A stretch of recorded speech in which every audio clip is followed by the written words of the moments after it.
안녕하세요. 악몽 수집가를 그리고 쓴 엄주입니다. 반갑습니다.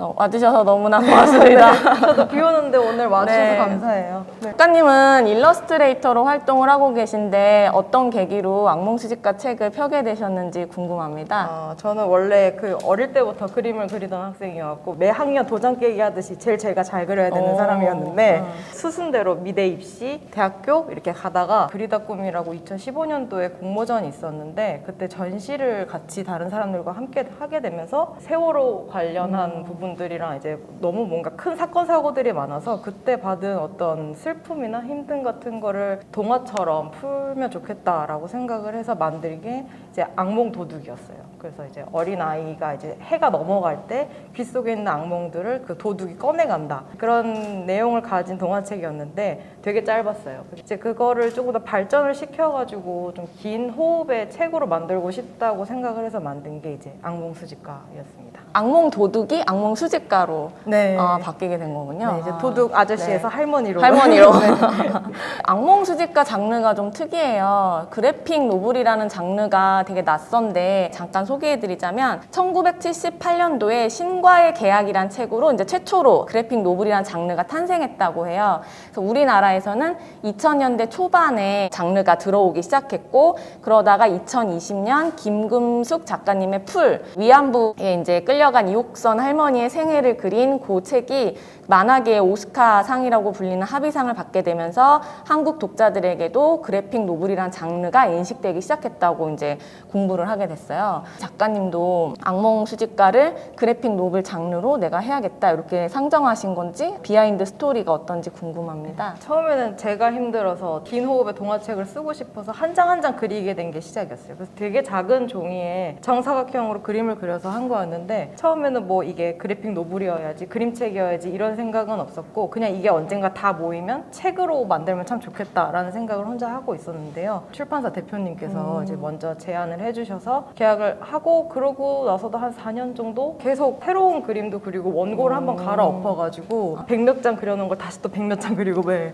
그랬구나. 진행을 했습니다. 네. 재미를 좀 넣어서 하면 좋을까라고 생각을 하다가 그래픽 노블이랑 비슷한 형태로 나오게 된 것 같아요. 그 작가의 말에도 보면은 이제 작가님도 반복된 악몽을 시달리다가 그림을 그리기 시작했다라고 하셨는데 어떤 꿈을 주로 꾸셨는지 궁금한데요. 주로 뭐 제가 해결되지 못한 저의 욕망들, 욕구들이 이제 꿈에서 다른 굉장히 이상한 왜 인셉션 영화 보면 땅이 솟구치거나 뭐 바뀌는 그런 비슷한 꿈들을 되게 많이 꿨어요. 이상한 꿈들을 많이 꿨습니다. 우리가 악몽을 꾼다라고 했을 때 현실에서 억눌린 감정들이나 해결하지 못한 어떤 미과제가 꿈속에서 나타나게 되면서 반복적으로 꿈을 꾸게 된다고 해요. 그때 악몽을 꿀 당시 작가님이 현실에서 마주한 고통들에는 어떤 것들이 있었을까요? 일은 많았는데 제가 만족할 수 있는 어떤 외부 협업일은 별로 없었어요. 그러니까 제가 매일매일 쳐내야 하는 어떤 정기적으로 해야 하는 일들은 있었는데 그게 이제 제 그림이라는 생각은 별로 안 했었거든요.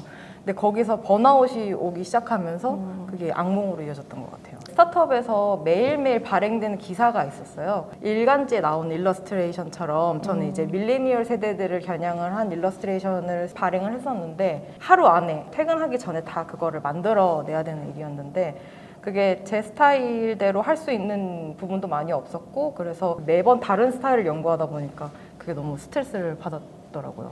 이제 그게 다시 번아웃, 악몽 이렇게 좀 넘어갔죠. 번아웃이 계속 반복되면서 오는 불안감이나 여러 가지가 있었나 보네요.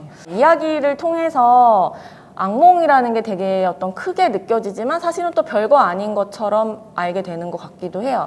그래서 이제 제가 작가님에 대해서 알아볼 때 나의 어떤 악몽들을 그냥 바로 직면을 해야겠다라고 해서 그림을 그려서 마음을 달래는 그렇게 넘어갔다. 그래서 악몽 수집가도 좀 똑같은 그 할머니도 똑같은 캐릭터로 자기 기록을 하다가 타인의 어떤 꿈들로 넘어가잖아요. 이야기가 굉장히 중요한 것 같은데 나도 이랬어, 너도 그랬어? 라고 했을 때 맞아, 나도 그랬어 라고 이제 이야기를 나누게 되면 나만의 문제는 아니구나 이런 안도감도 갖게 되면서 동시에 문제인식도 하게 되는 것 같아요. 나의 개인의 문제가 아니라는 것을. 그래서 공공연히 목소리를 낼 수 있는 그런 자리들, 판단을 받지 않고 이야기를 경청해 줄 수 있는 만남들, 그런 시간들이 되게 중요하다.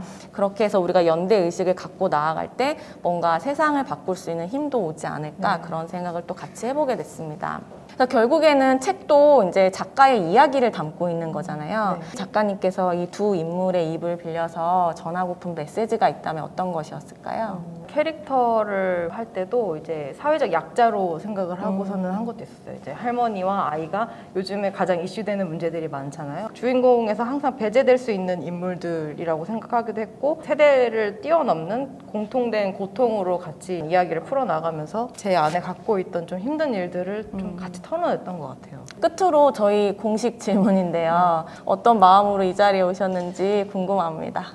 책이 아무리 많이 팔려나간다고 하더라도 저한테 피드백 오는 경우가 많지는 않더라고요. 네. 그리고 평을 이제 정성스럽게 써줄 수 있는 것도 한계가 있고, 덕분에 제가 제 책에 대한 어떤 다른 분들의 생각을 많이 받을 수 있어서 되게 서평도 보셨어요? 네, 다 읽어봤어요. 진짜요? 네. 편집자분도 같이 읽어보셨는데 진짜요? 항상 이렇게 검색해보신다고. 너무 고맙습니다. 그래서 그 경험이 저한테 되게 소중했었어요.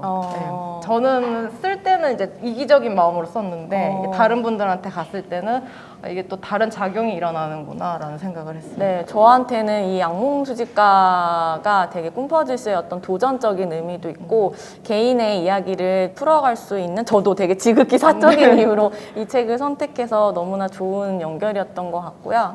강연 끝나고 또 잠깐 현장에서 질문도 받아주시면 궁금증들이 많이 해소되지 싶습니다.